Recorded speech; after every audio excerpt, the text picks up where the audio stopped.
All right.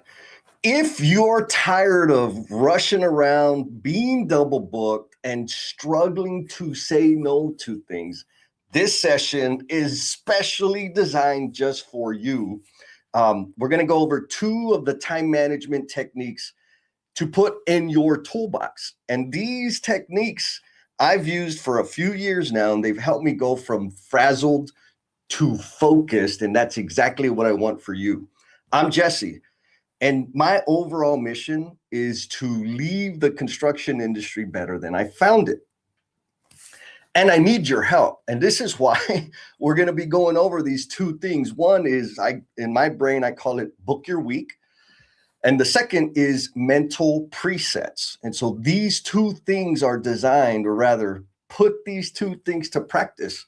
And what you'll find is you have more bandwidth to think and invest in your gifts and talents. And that's important, because the more you invest in you, the better able you're going to be to serve others and contribute to my mission of leaving the construction industry better than we found it.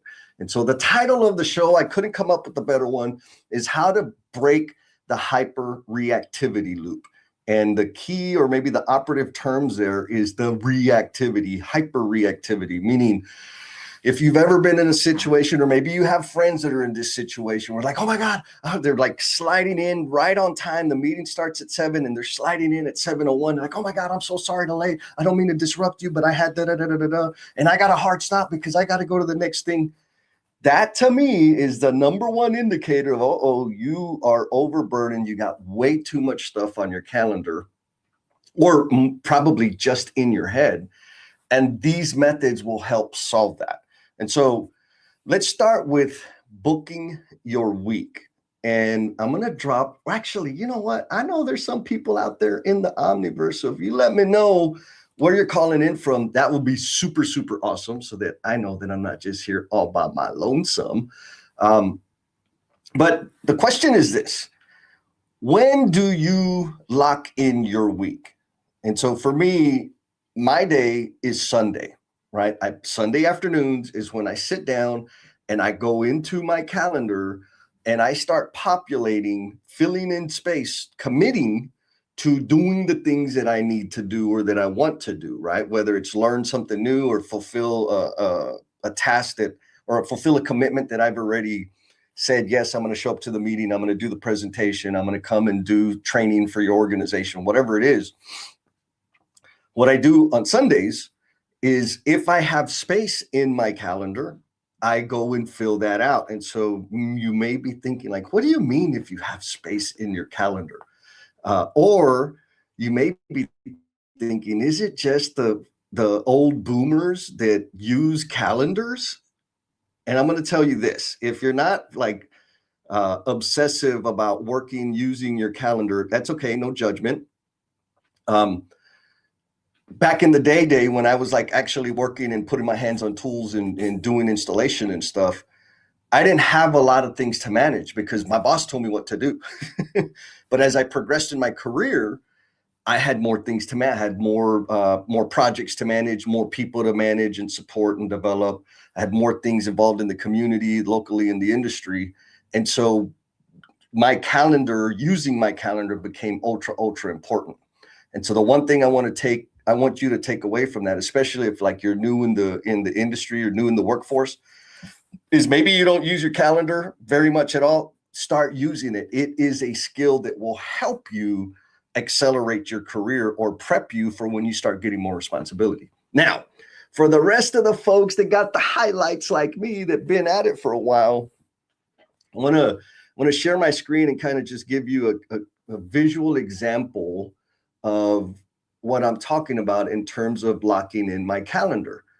And so I'm going to show you my personal calendar. So this is my work calendar, right? This is next week. And so you can see that I've got some big wide open blocks in here. Now, one key point to think about, or maybe go back into one of the previous live streams, is I have a daily limit. That's a separate subject that we'll talk, that you can go back and rewatch that, or maybe drop in the DMs or in the comments there, like, what do you mean daily limit? And I can give you the link or whatever. Anyways, my daily limit is 7 tasks per day. So I'll go in here and I'll say, looking at Monday, 1, 2, 3, 4, 5, 6, 7. Okay, so I'm booked for Monday. Then I go into Tuesday, 1, 2, 3, 4, 5, 6. Ooh, I'm overbooked, but most of that is traveling because I'm flying to the DFW next week. Wednesday, I got 1, 2, 3, 4, 5. Ooh, so I only have 5 things on my calendar. So I will plug in 2 more things that I have from like my backlog and my to-do list or things I want to learn or whatever. And I just do that every single day. I go through Sunday afternoon. I say, okay, do I have 7? Am I booked? Am I overbooked? If I have less than 7 activities already per day for this particular day, I will plug 2 things in, which I know it probably seems a little like, come on, Jess, that's weak sauce. But here's the power of it. Because I like to say yes. I like to play. I like to be out there involved with people, engaged. And when I get invited to do things, I want to say, yeah, let's go, let's hang out.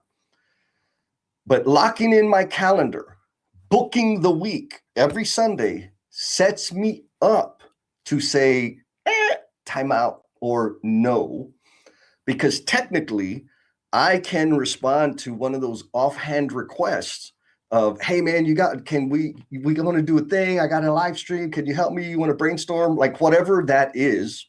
Now, I know my work's a little different because I don't have a real job, but it sets me up to say, I do want to be involved in that thing. I do want to collaborate on the thing. Yes, I would love to have an introductory call so we can get to know each other, figure out how we can work together. How about next week? Because this week I'm already booked. Now, some people say, yeah, but you're only planning 7 things. I'm like, yeah, I'm only planning 7 things because you know what? Life happens. And there's always things that come in and it always ends up being way more than 7 things that I accomplish in a day.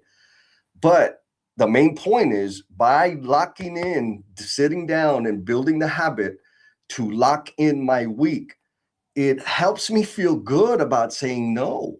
And that's the challenge, right? That's why we end up double booked and overcommitted and scrambling around and running and sprinting from thing to thing, just crossing our fingers. Oh, please, I don't need a red light because if I get a red light, I'm going to be late and all the things. So the question to you is, when do you lock in your week? It doesn't matter what day of the week it is that you do that. Some people like to do that sort of thing in the morning.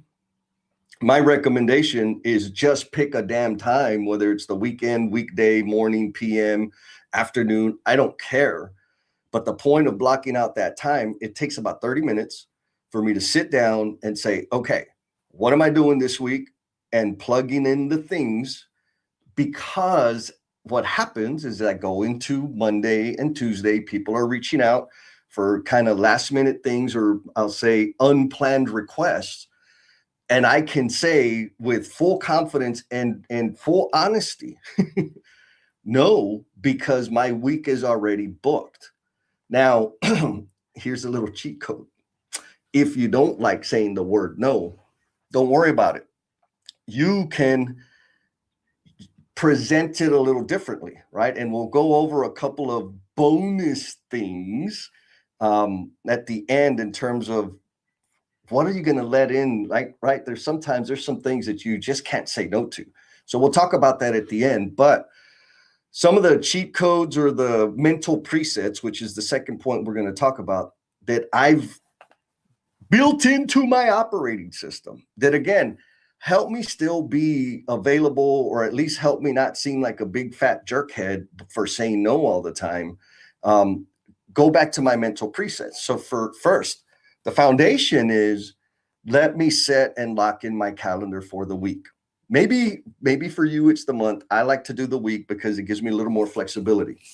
Now, once I've locked it in and somebody hits me up and says, hey man, I got this thing, you want to go to dinner? The guys are getting together, or whatever, I get invited to do something, or it's a work request or a work order, like people are going to make me do it. I can with confidence say, how about next week? Would you hate me if we didn't do that, if we didn't meet until next Wednesday? And I'm going to tell you right now, the majority of the time, people are like, yeah, that's cool. Like, hell yeah, that's even better. We'll have more time for it. And so instead of saying, no, I'm busy this week, I will say, yes, I want to do that, but I'm not going to be able to do that until next week. Is that too late? And so that opens the conversation because I really do want to do it, but it helps me keep from overloading my calendar, which is going to make me stressed and unfocused and scattered and frazzled and all of those things. And that's not what we want. And I'm going to tell you right now, maybe you feel like you're super productive because you get so many things done and you're rushing around and you're, coordinating all the little things, putting all the chess pieces into place to knock out a bazillion things. And you feel like you're ultra effective, ultra magical and super duper make it happener. But I promise you that there are people around you, managers and executives, that see that behavior of rushing and skirting back and forth and always kind of frazzled in a rush. And that does not communicate competence. What that communicates is overcommitment and an inability to set boundaries. And so adopting this practice, baking it into your thing, and yes, you can use it with your family, you can use it with the kids, right? And I highly recommend, if you have kids, I've never done this, but I highly recommend that you start this practice because they'll learn it and then they'll set the boundaries so that they can better manage their time. And more importantly, when they show up to things, they're 100% focused, fully present, and available to serve in the manner that they're designed to serve, just like you. And so the mental presets, very simple. Somebody comes up and asks you or invites you to something. One is, would you hate me if? Meaning, would you hate me if I said no?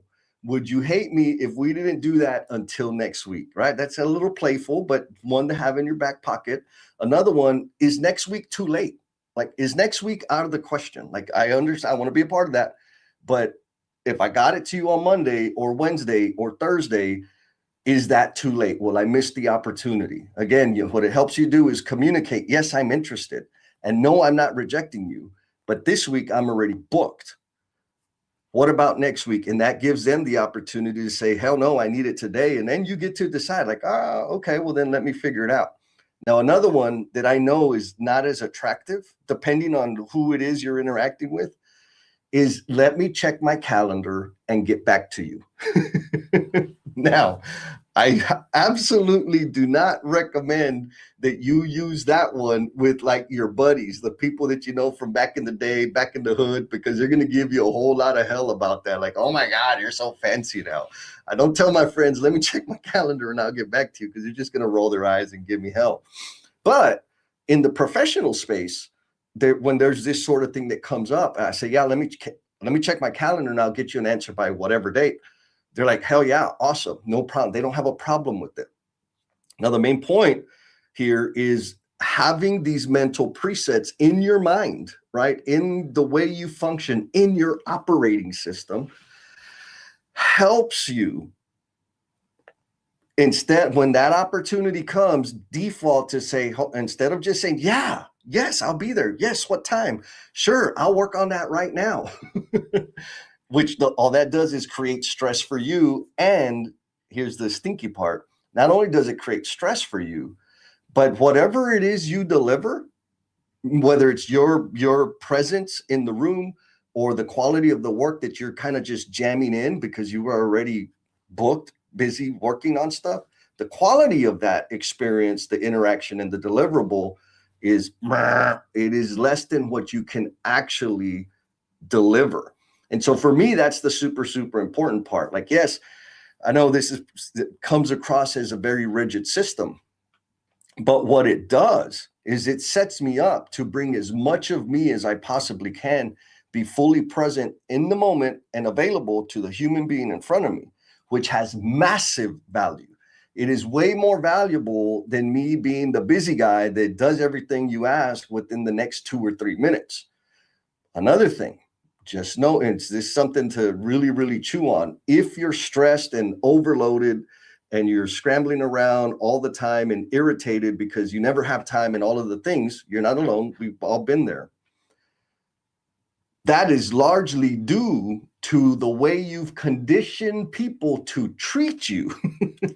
The reason they bring all their little problems to you, all the invitations, all the last minute crap to you, is because historically you said yes and you delivered for them.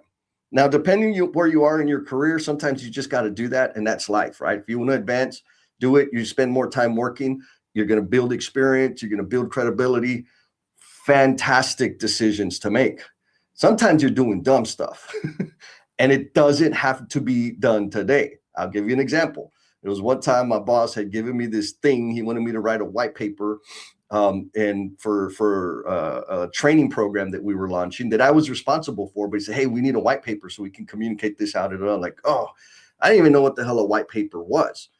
And so I start writing something, and then I'm edit like right there, right after he asked me, I started doing it. And man, I spent, I don't know, 2 hours editing it. And then I added some images, and I got super fancy and kept on and kept on and kept on. In the meantime, I had other work that I was already committed to doing that was due. And so I finished the stupid white paper and I send it to him. And he's like, "Jess, I don't need this much. All I need is, what's a paragraph of description, 3 bullet points, and the date." And I spent 2 hours doing that thing. And I said, "Oh, I just spent too freaking." He says, "And take your time. I don't need it until next week." And so that wasn't on him. That was on me, because I never said like, "Okay, can I do it next week?" Right? I just said yes, and I jumped into it.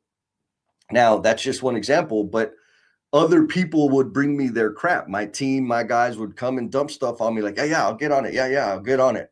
And so when did I do my real work? I didn't do my work until 3, 4, 5 p.m., which made my days extra, extra long, because that was a result of me conditioning them to treat me as if my time didn't matter. That was my fault. How did I fix it? I started booking my week, and I started tinkering, experimenting with my mental presets. So if you just got on the live stream or on the replay or whatever, the 2 things to do so that you can go from frazzled to focused. Number 1 is book your week. Pick a day out of the week, block out some time, and every week, that time for me, it's Sundays at 5 p.m. I sit down and I look at my calendar for the week. I already have limits of how many tasks I'm going to take on per day, because I know what my performance level is and the quality of value that I want to deliver. I sit down, I populate my calendar. What that does is that sets me up to say no to last minute requests. Now, I don't just say no unless it's somebody that's always wasting my time. Then I'll say, "Nope, not this week. Hit me up next week." But most of the time it's like, yes, I want to do that. Yes, I want to be a part of that. Yes, I can give you that thing. How about next Wednesday? Is that too late? Right? So now we're having a little bit of a negotiation around me executing the thing. But more importantly, I'm guarding my time so that I don't create the stress and the pressure, unnecessary stress and pressure, because a lot of the stress and pressure that we feel is self-imposed because we say yes to everything all the time. So book your week, pick a day, book your week. And then start working on your mental presets. I already told you some of my mental presets, right? Would you hate me if we didn't do that until next week? Let me check my calendar. Again, don't use that one with your friends because they're going to give you a hard time. Now, if you're looking for like more tangible, tactile tools for time management, drop double D in the comments and you'll get the whole self-first time management system. Well, more specifically, you'll get all the templates that all have instructions. And if you choose to do so, sign up for the time management webinar, where I'll give you some high-level training of the intent behind the different tools that you get, totally free download, that little free training webinar. It's a group training. And if you really, really want to get into it, I have a workshop, a 4-hour workshop that comes with follow-up calls and all kinds of other things. So if you're interested in that, first check out the downloadables. Drop double D in the comments. We'll get you a link so you can get the downloadables and start messing around with the tools. If you still got questions, then maybe sign up for the webinar. I'll give you some clarity. Like people that are self-starters, make it happeners, that's all they need. And they don't have to spend no money. Now, if you want guidance and coaching and collaboration and kind of working through the specifics of it, then you're going to want to sign up for the workshop, because we actively build your plan, future plan, schedule management, and daily execution. We do that on the call. So at the end of the call, you're going to walk away with some tools that you can really, really go and apply and make your day better. Now, I promised you a bonus. And so, which is a little contradictory, but if you don't know me already, yes, I am a hypocrite most of the time. And so book your week, pick a day out of the week, and populate your calendar. That helps you say no, or at least say not today, how about next week, right? This way you minimize the stress and the pressure. Have your mental presets. What are those go-to responses that you're going to say, so that instead of saying yes all the time? And the way to really, really make this super comfortable or meaningful for you is get clear on what you will allow to disrupt your week. And so what do I mean by that? All the planning in the world don't mean nothing until it hits reality, right? There's a lot of quotes out there about it. And so I could be ultra rigid and say, no, I only have 7 things and everything else is a hell no, but that's not true, right? Like if my mom needs help or she gets hurt, there's an emergency with family, guess what? I'm going to go and pay attention and tend to that thing, right? So for me, the things that I will allow to disrupt my work is friends and family that are in need. I will allow that to disrupt my week. I just decided my people are important to me. And so when they are in need, not when they want something like a link that I sent them last week, like I ain't going to respond to that, fool. Just go back and check your emails. But if you're having a situation with your family, personally, professionally, I'm down. Let's have the call. If somebody's hurt and needs some help, I'm down. Let me go help. I'll figure out how to get all the other crap done. So friends and family that are in need is one of the things. Default, when that happens, guess what? I am not going to have a conversation about next week. I'm going to be present. I'm going to help. The other one is clients. When clients reach out to me and say, hey, I need a proposal because we want to do X, Y, and Z, you better believe I'm going to stop what I'm doing and get that thing done. Now, what I'll typically do there, if I get the ask on Tuesday or Wednesday, I'll say, okay, is Friday too late? Like I'm still going to do it in the week, but I'm trying to give myself a little cushion so that I don't like just let it crater my whole situation. Or if a current client calls and needs some help, they're stuck on something and I can guide them through a deal. Absolutely. Let's schedule the call. If I'm available right there in the moment, I will take the call and we'll just handle the thing. So again, it's a little bit contradictory, but it helps me focus on the most important things.